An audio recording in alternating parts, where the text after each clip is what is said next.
ನಮಸ್ಕಾರ. ಕೆಲವೊಮ್ಮೆ ಯಾವುದೇ ಕಾರಣವಿಲ್ಲದೆ ಮನಸ್ಸು ಅಳುತ್ತದೆ. ಸಾವಿರಾರು ಜನರ ನಡುವೆ ಇದ್ದರೂ ಒಂಟಿತನ ಕಾಡುತ್ತದೆ. ಇದನ್ನು ನಾವು ಡಿಪ್ರೆಷನ್ ಎನ್ನಬಹುದು ಅಥವಾ ಲೋ ಎನ್ನಬಹುದು. ಆಚಾರ್ಯ ಚಾಣಕ್ಯರು ಹೇಳುತ್ತಾರೆ, ಶತ್ರು ಹೊರಗಿದ್ದರೆ ಗೆಲ್ಲಬಹುದು, ಆದರೆ ಶತ್ರು ನಿಮ್ಮ ಆಲೋಚನೆಗಳಲ್ಲೇ ಅಡಗಿದ್ದರೆ ಯುದ್ಧ ಕಠಿಣವಾಗುತ್ತದೆ. ಇಂದು ನಾವು ನಿಮ್ಮ ಮನಸ್ಸಿನ ಕತ್ತಲೆಯನ್ನು ಹೋಗಲಾಡಿಸಿ ಮತ್ತೆ ಮಗುನಂತೆ ನಗುವಂತೆ ಮಾಡುವ ಚಾಣಕ್ಯರ 3 ಮಾನಸಿಕ ಸೂತ್ರಗಳನ್ನು ತಿಳಿಯೋಣ.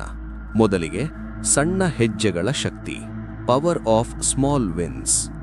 ಖಿನ್ನತೆಯಲ್ಲಿದ್ದಾಗ ಇಡೀ ಜೀವನವೇ ಪರ್ವತದಂತೆ ಕಾಣುತ್ತದೆ. ಚಾಣಕ್ಯರು ಹೇಳುತ್ತಾರೆ, ಯಾವ ಕೆಲಸವೂ ಒಮ್ಮೆಲೆ ಪೂರ್ಣವಾಗುವುದಿಲ್ಲ. ಸಣ್ಣ ಸಣ್ಣ ಪ್ರಯತ್ನಗಳೇ ಮಹಾನ್ ಯಶಸ್ಸಿಗೆ ದಾರಿ. ಯಾವಾಗ ನೀವು ಲೋ ಆಗಿರುತ್ತೀರೋ ಆಗ ದೊಡ್ಡ ಗುರಿಗಳ ಬಗ್ಗೆ ಯೋಚಿಸಬೇಡಿ. ಇಂದು ಕೇವಲ ಸಮಯಕ್ಕೆ ಸರಿಯಾಗಿ ಎದ್ದೇಳುವುದು ಅಥವಾ ಸ್ವಲ್ಪ ಹೊತ್ತು ನಡೆಯುವುದು, ಇಷ್ಟನ್ನೇ ಗುರಿಯಾಗಿಸಿಕೊಳ್ಳಿ. ಈ ಸಣ್ಣ ಜಯಗಳು ನಿಮ್ಮ ಮೆದುಳಿನಲ್ಲಿ ಆತ್ಮವಿಶ್ವಾಸವನ್ನು ತುಂಬುತ್ತವೆ. ಕೆಲಸವಿಲ್ಲದ ಮನಸ್ಸು ದೆವ್ವದ ಮನೆಯಿದ್ದಂತೆ. ನಿಮ್ಮನ್ನು ನೀವು ಯಾವುದಾದರೂ ಸಣ್ಣ ಕೆಲಸದಲ್ಲಿ ತೊಡಗಿಸಿಕೊಳ್ಳಿ. ಮತ್ತು ಅತಿರೇಕದ ಆಲೋಚನೆಗಳಿಗೆ ಕಡಿವಾಣ, breaking the over thinking loop.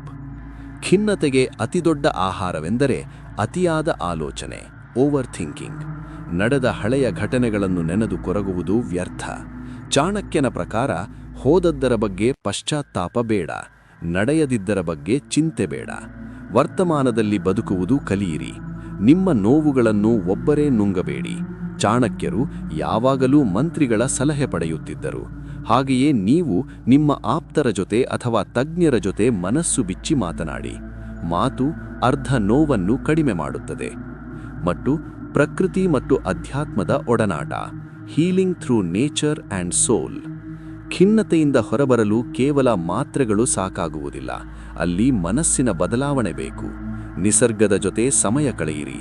ಮುಂಜಾನೆಯ ಸೂರ್ಯನ ಕಿರಣಗಳು ಮತ್ತು ತಂಗಾಳಿ ನಿಮ್ಮ ಮೆದುಳಿನ ರಾಸಾಯನಿಕಗಳನ್ನು ಬದಲಾಯಿಸಬಲ್ಲವು. ಚಾಣಕ್ಯರು ಹೇಳುವಂತೆ, ಮೌನ ಮತ್ತು ಧ್ಯಾನವು ಮನಸ್ಸಿನ ಗಾಯಗಳಿಗೆ ಮುಲಾಮು ಹಚ್ಚುತ್ತವೆ. ನೀವು ಯಾರಿಗೂ ಬೇಡದವರಲ್ಲ, ನೀವು ಬ್ರಹ್ಮಾಂಡದ ಒಂದು ಅಮೂಲ್ಯ ಭಾಗ ಎಂಬ ಸತ್ಯವನ್ನು ಅರಿಯಿರಿ.